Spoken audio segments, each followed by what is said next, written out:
When a dog gives you its paw, you don't think, wow, what a polite little gentleman. You don't imagine it reading a tiny etiquette book. It learned a much simpler deal. Lift the paw, get the treat. The snack comes right after the move, so the move comes back. Now, look at yourself. Your phone lights up. You haven't even finished the thought in your head, but your hand is already halfway there. You call it checking, just a quick look, but from the outside, it looks uncomfortably close to training. So what exactly have you been trained to do? We like to imagine ourselves as calm, rational adults, looking at the options, thinking it through, then choosing the best one. But a lot of behavior starts earlier than that, before your inner narrator has time to come up with a good explanation. Something cues you, you act, then comes relief, pleasure, or that tiny warm signal that you matter, and the loop gets smoother next time. Repeat it enough, and it stops feeling like a loop.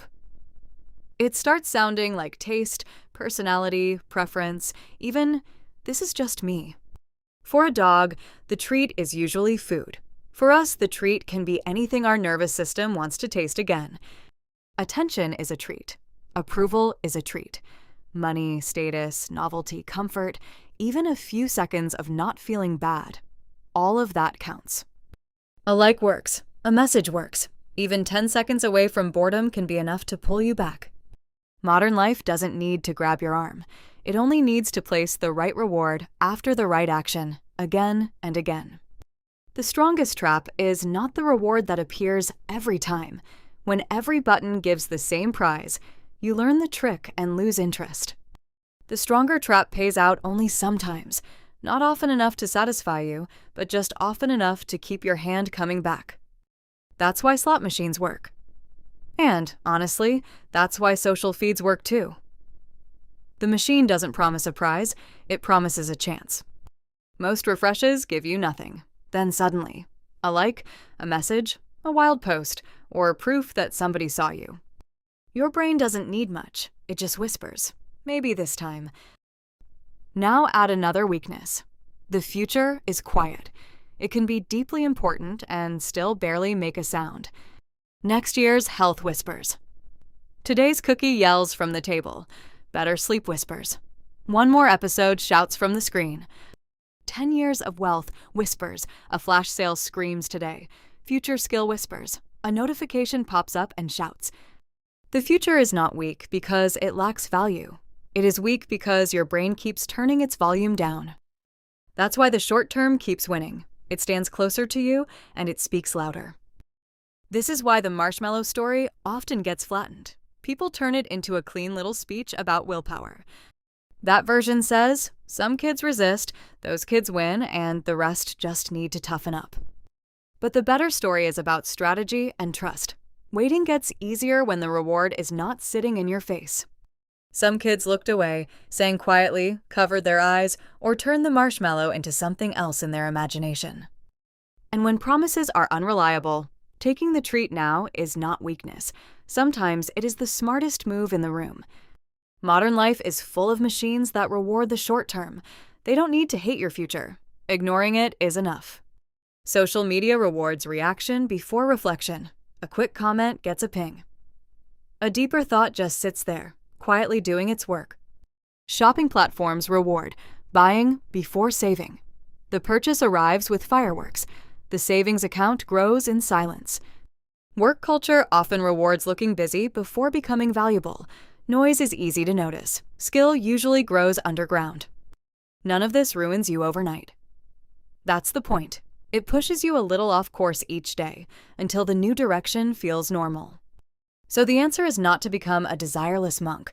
No phone, no fun, no cravings, no weak spots. Desire is not the enemy.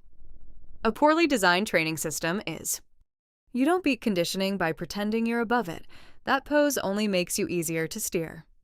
You beat it by designing better conditioning, better cues, better rewards, and better friction in the right places.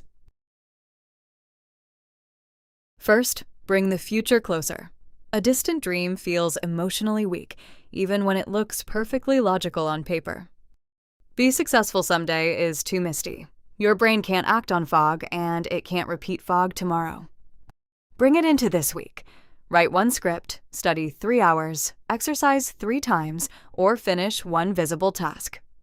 The future gets stronger when it has a shape. Shape gives your brain something real to walk toward. Don't wake up chasing the whole giant dream. Build the next step, then make that step hard to miss.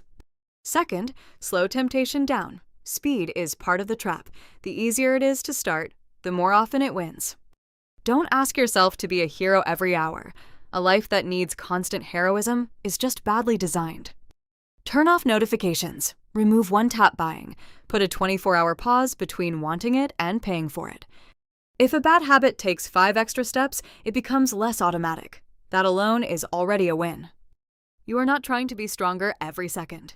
You are making the trap harder to fall into. Third, reward the long game today. Long-term habits often fail because the real payoff arrives too late. Writing pays off later, exercise pays off later, saving pays off later, learning pays off later. So give yourself small signals now. Track the minutes, mark the calendar, count the pages, or watch the progress bar move. It may sound childish. Fine. Your nervous system is not too grown up for childish things. It understands them very well. Make progress visible today, or the short-term reward will keep feeling more real than the future. Fourth, use pre-commitment. Make the decision before temptation walks in, not after you're already negotiating with it. Your present self and future self are not exactly the same person.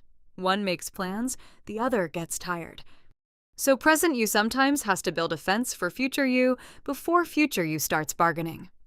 Deadlines, public promises, deposits, and accountability all work the same way. They shrink the room for negotiation. A good fence is not a prison. It is structure you built while your head was clear. The goal is not to become someone who needs no reward. That person doesn't exist, and pretending they do only creates shame. The goal is to understand the reward system well enough that its cheapest version no longer gets to own you. Something is always training you.